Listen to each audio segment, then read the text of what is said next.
You are listening to 600 Second Saga. Today's feature is Sunflowers by Elliot, Krop. "Welcome, stranger," I shouted. "Could I interest you in a pint of ale?" The traveler threw off his overcoat and lifted the brim of his Panama hat. His bushy mustache turned up its eyebrow cousins, but they gathered and were not swayed. "A pint," he said, "in the Forbidden Valley?" "I have the privilege of owning the only establishment in the region that serves ale, but if you'd prefer a cup of tea, our high mountain blend holds its air until steeped, giving it up like an effervescent kiss." The traveler swung a long leg over a stool and nodded. "Too soon for kisses," he said. "I'll take the ale." I smoothed down the pleat on my camise and knelt below the bar. When I came up with the mug, his eyebrows had relaxed. "Why offer me the ale?" he asked. "Were you not afraid?" "Afraid of what?" "A woman who runs a public house and sells alcohol in these mountains could have much to fear," he said. I touched my palms together and raised them to my mouth. "There is no authority in the Forbidden Valley, and the local tribesmen named this place. They avoid it as an act of faith. Rest easy, there is nothing to fear." The man shrugged off his dusty rucksack and placed it on a stool. He wore a black jodhpur vest with a brocade of buttons down the front, and as he twisted, the outline of his pistol stood out beneath the fabric. "You are alone here?" he asked, swirling his finger around. "I am not," I said with a little more caution. He dismissed this with a nod, but did not sip his drink.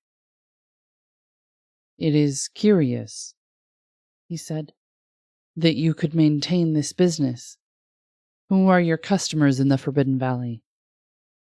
"Travelers, mostly." "Travelers? I thought I was the first in years to make it this far. Have you seen others recently?" "Hard to say," I demurred. "I do not record their comings and goings, but they are usually white men like you." I said it as a matter of fact, but as they landed, my words took the shape of a rebuke. He smiled. "Were they searching for sunflowers too?" Now I could smile. "What sunflowers?" I asked. The man had still not taken a drink, but I was patient and refused to look at the glass. "You never told me," he said. "How much are you charging me for the ale?" 500 rupees, I said. He whistled like a falling bomb.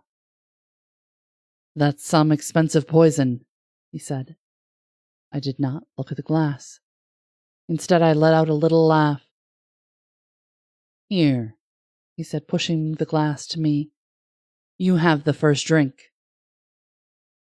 I kept my smile, glanced at the mug, and then back to him, as if toward the light. "I am sorry, sir, but I cannot drink alcohol." He looked at me with slow calm. "Your eyes are green," he said. "What is your name?" "Opera. Opera Jida." I clasped my hands together, though I did not beg. He smiled then, his eyebrows glistening. "The Unconquered," he said. "Then I am in the right place. You see, Opera, I have spent a considerable fortune to find you." He had climbed onto the bar, pistol out, and now his hand found my throat. "It is a wonder," he remarked, "that you survived this long. You have my promise. I will leave you alone as long as you take me to them." "Please," I whispered, my hands still together. "I have a little girl. She will go hungry without me." "You will be fine," he said, Just fine. As long as you take me. Take you where? I cried, letting my voice rise. To the sunflowers, he hissed. Only then did I see the malice in his face, and that his version of this did not include kept promises. There were only two types of men in this world, those who drank the drink I gave them, and those who did not. In the end, none of it mattered. We walked out of my inn, to the meadow. I have a daughter, he said. She is sick. I will try the flowers on myself and then take them to her. I nodded and said, You can try, but it does not work that way. He paused, as if something in my voice betrayed the truth.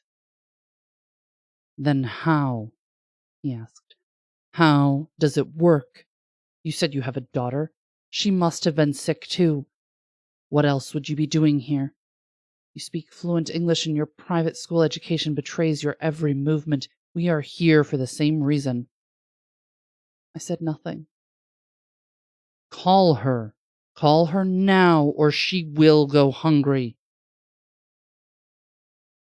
Anisha, I shouted. Come down, we have a guest. I heard her footsteps.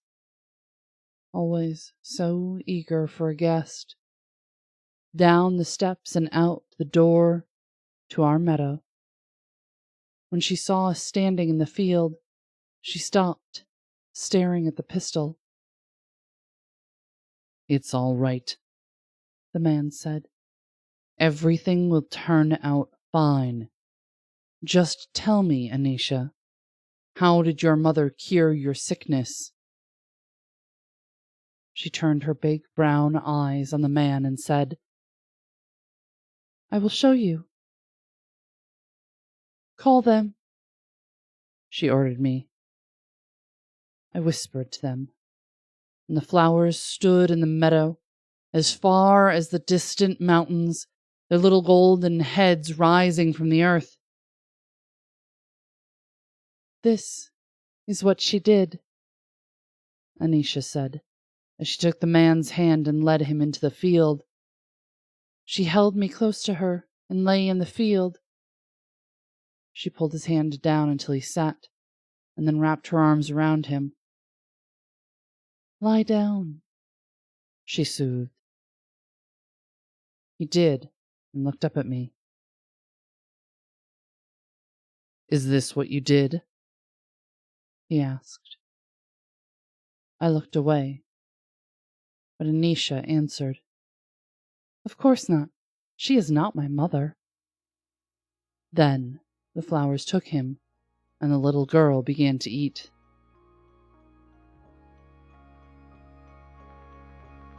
This was Sunflowers by Elliot Krop. Some of Elliot's writing can be found in Prick of the Spindle, Alice Blue Review, Defenestration Magazine, and Joyland Magazine. He is a mathematician living near Atlanta. Music is provided by Mads. Learn more about 600 Second Saga, our authors, how to submit your flash fiction, and how to support the podcast in the show notes. This has been Mariah Avix and 600 Second Saga.